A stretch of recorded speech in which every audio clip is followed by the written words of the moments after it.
Pourquoi j'ai adoré arriver en Arsenal, en Angleterre? Parce que on m'a jamais jugé pour la personne que j'étais, sur mon caractère, ma personnalité.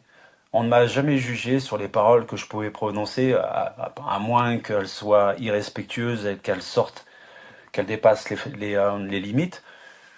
Mais moi, j'ai été accepté comme j'étais en fait, hein. Quand je suis arrivé dans le vestiaire d'Arsenal, il y avait que des joueurs rock'n'roll la plupart du temps. On avait Freddie Ljungberg qui était habillé en Jamiroquai, le chanteur. Non, mais sérieusement, Ouais, j'ai c'est vrai. adoré quoi. J'ai adoré quoi. Je me suis dit, moi aussi, j'avais un style vestimentaire un peu particulier, mais on m'a jamais regardé, on s'est jamais moqué de moi, on m'a jamais fait de blagues sur mes fringues ou quoi que ce soit. Ou je regardais autour de moi, je dis, mais j'ai des mecs qui sont plus fêlés que moi en fait.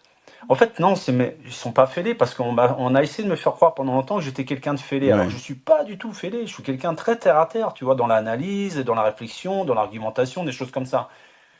Mais presque on voulait me soumettre à me dire, arrête de parler en fait. Hmm.